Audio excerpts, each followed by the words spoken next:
Bismillahirrahmanirrahim. Dan puncak daripada kesabaran beliau diuji di akhir hayatnya dengan fitnah, dia dituduh Syiah. Ya maaf, bahkan sampai hari ini ada orang-orang Syiah yang mengatakan, mengklaim bahwa Imam At-Tabari itu tokohnya orang Syiah. Dan anehnya di Sunnah wal Jamaah membenarkan.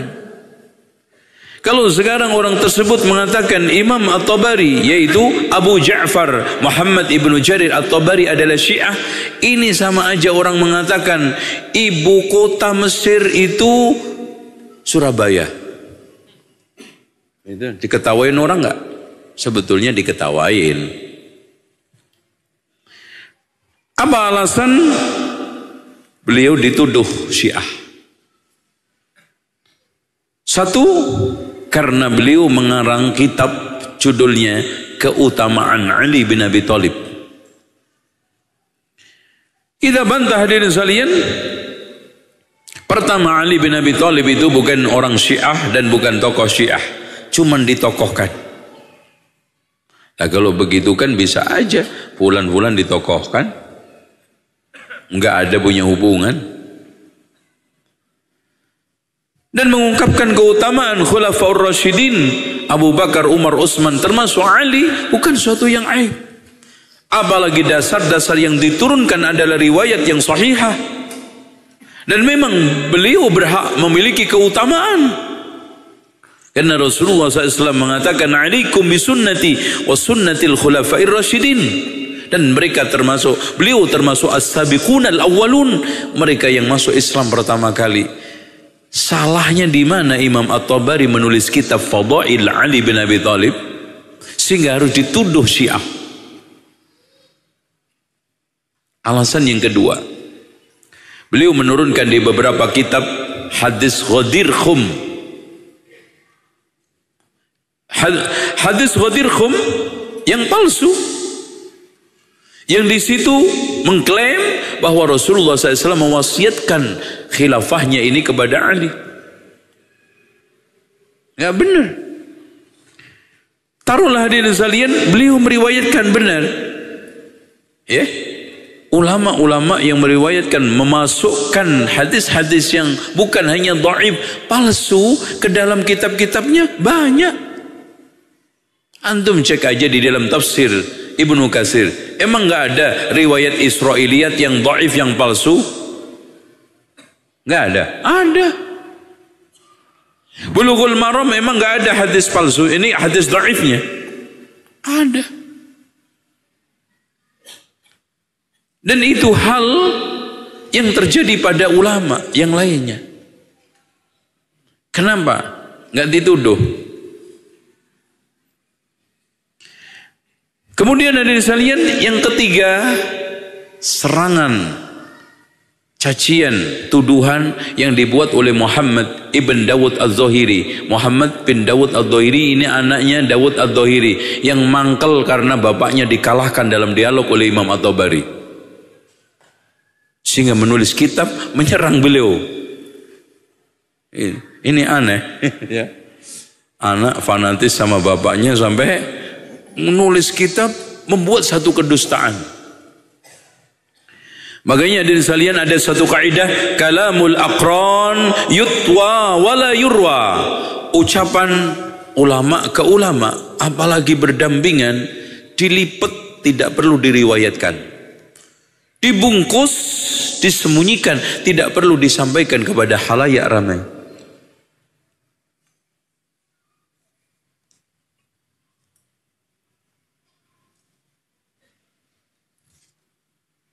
Makanya hadirin sekalian, ulama dengan ulama, kiai dengan kiai, ustadz dengan ustadz, itu hasutnya kadang-kadang tajam. Itu makanya serang-serangannya mereka itu harus diwaspadai, harus hati-hati.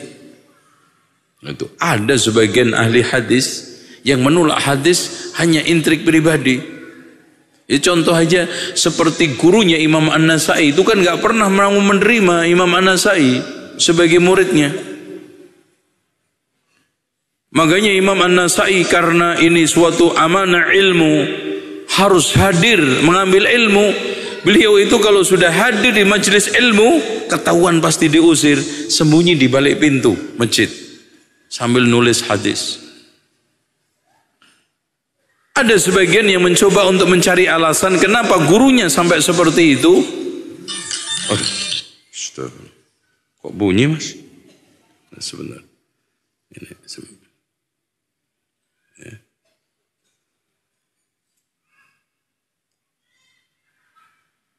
Ya Allah. Ya, oke.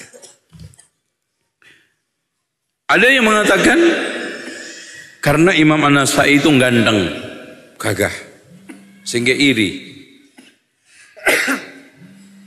Ada kecondongan sama dia.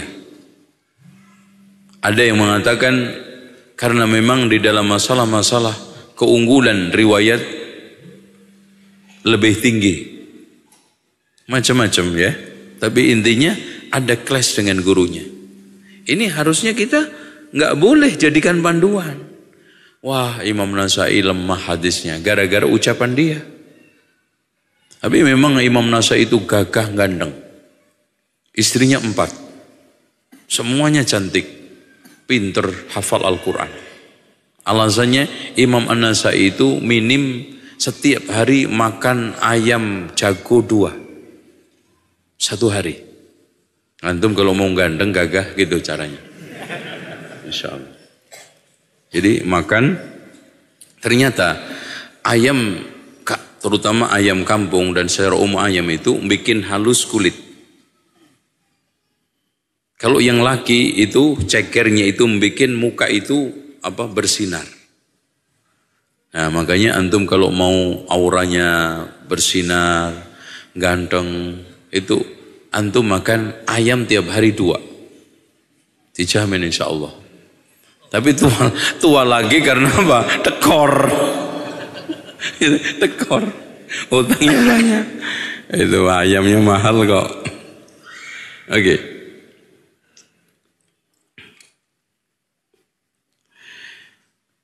Kemudian hadirin sekalian, di antara sebab berikutnya, ya, kenapa Imam An-Nasai dituduh seperti itu? Karena ternyata di sana ada tokoh Syiah yang mirip namanya dengan nama beliau. Ini biang utamanya. Yaitu ada seorang tokoh Syiah namanya Muhammad ibnu Jarir ibnu Rustum At-Tabari. Namanya juga Abu Ja'far gelarnya. Syiah. Berarti di sini nasibnya Imam At-Tabari persis seperti nasibnya Syekh Muhammad bin Abdul Wahab. Karena ada tokoh yang mirip dengan dia, yang punya kelompok aliran juga namanya Wahhabiyah, akhirnya dikaitkan. Siapa? Abdul Wahab bin Abdurrahman bin Rustum Al-Ibadi. Sama.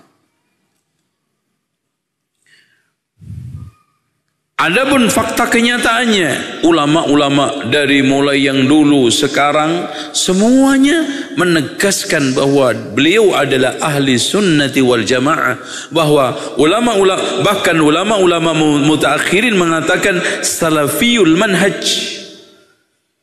Enggak ada keterkaitan implisit eksplisit beliau itu adalah Syiah. Ya, kalau hanya mirip nama, ya maaf. Ada perampok namanya Zainal Abidin. Ada nggak? Nauzubillah. Yang penting nggak teroris saja mas.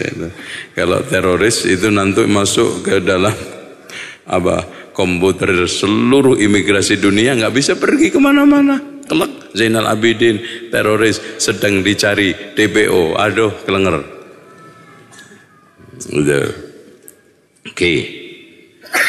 Akhirnya Allah bebaskan beliau dari tuduhan itu. Buktinya, kitabnya sampai hari ini bertahan, menjadi rujukan untuk memahami Al-Quran, Ahli Sunnati wal Jamaah, dan kitab-kitab yang lainnya. Dan sampai hari ini menjadi tokoh sentral ulama Islam, Ahli Sunnati wal Jamaah. Dan akhirnya Allah tutup usianya di umur kurang lebih 80-an tahun, pada tahun 310 Hijriah. 310 Hijriah. Disolatin oleh kaum muslimin yang tidak terhingga. Semoga Allah merahmatinya. Wallahu a'lam bishawab.